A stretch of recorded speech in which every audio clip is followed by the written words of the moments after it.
ይሄ በምስሉ ላይ የምትመለከቱት ሰው ሲሞን ፒተር ካርማን ይባላል። የአውስትራሊያዊ ዜግነት ያለው ሲሆን በታይላንድ ሀገር በቱሪስት መልክ ይመጣና ይህችን 17 ዓመት ልጅ ይዞ ወደ አልጋ ቤት ይገባል። ከጥቂት ሰዓታት በኋላ የሆነ ሻንጣ እየጎተተ ከአልጋው ቤት ሲወጣ የሚያሳይ የሲሲቲ ካሜራ ምስል ያመለክታል። ከሰዓታት በኋላ ደግሞ እንደዚሁም ባዶ እጁን ይዞ ተመጣ። የሆቴሉ ባለቤቶች ግር ይላቸዋል። መጀመሪያ የሆነች ሴት ልጅ ይዞ ገባ። ከጥቂት ሰዓታት በኋላ የሆነ ሻንጣውን እየጎተተ ወጣ። ከጥቂት ሰዓታት በኋላ ደግሞ ባዶ እጁን ተመለሰ። እዚህ ጋር ደግሞ ይዟት የገባት ሴት ልጅ የት አለች? ግር ይላቸውና ወደ ፖሊስ ጣቢያ ይደውላሉ። ፖሊሶችም ባደረጉት ማጣራት ሻንጣው የሆነ ወርቆ ይገኛል። ያ ሻንጣ ሲከፈት የተቆራረጠ የልጅቱ አካል ነው። በዚህም ደግሞ ሊጠፋ ሲል ኤርፖርት ላይ ይያዛል። 47 ዓመቱ ነው፣ እሱ 17 ዓመቱ ነው። ኦፍኮርስ ኦልሬዲ ልጁ ትሆናለች ማለት ነው። ከዛ ሀገር አቋርጦ መጣ። ይህችን የ17 ዓመት ታይላንዳዊ ይዞ ገባ። ቆራረጣትና በአሰቃቂ ሁኔታ ገደላት። በአሰቃቂ ሁኔታ ከገደለ በኋላ ወደ ሀገሩ ሊያመልጥ ሲል ተያዘ። ከተያዘ በኋላ ለአባትየው አጭር መልእክት አስተላለፈ። ልጅክ ላይ መጥፎ ነገር ተፈጽሟል። ቁጥጥር ውጪ ሆኜ ነው ያንን ነገር ያደረኩት። ደህና እንደምትሆን አንተ ተስፋ አድርጋለሁ። እንደዚሁም ደግሞ ይህ ነገር መፈጸም የለበትም። እባካችሁን ለሌሎች ሴቶች ነገማቸው እንዲጠነቀቁ፣ ጥንቃቄ እንዲያደርጉ አጭር መልእክት አስተላለፈ።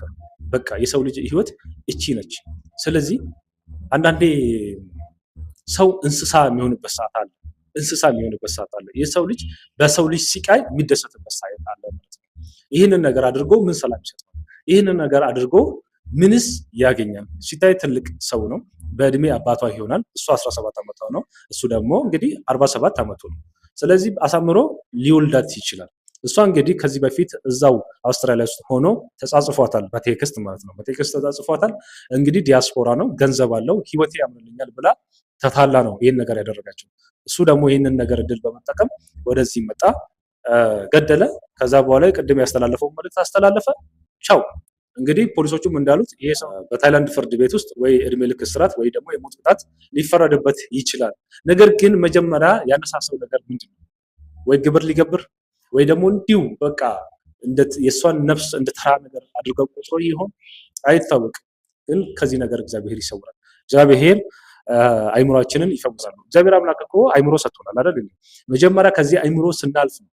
ይህንን አይምሮ ጥሰን ስንሄድ እግዚአብሔርስ ምን ይለናል? ማህበረሰቡስ ምን ይለናል? ከዛ ሁሉ አልፈን ደግሞ አድርገን ስርዓት ውስጥ ከገባን በኋላ እንግዲህ የምንከፍለው ዋጋ ትልቅ ነው። ይህንን ነገር ለምን አናገናዝብም? የሰው ልጅ በዚህ ልክ እንዴት እንስሳ ሊሆን ይችላል? እንስሳ እንኳን የራሱን ወገን ማይገልበት ማያጠቃበት ታይም ላይ የሌላውን ወገን ብቻ የሚያጠቃበት ሰዓት ላይ የሰው ልጅ እንዴት የራሱን ወገን እንዴት እንደዚህ ሊያደርግ ይችላል?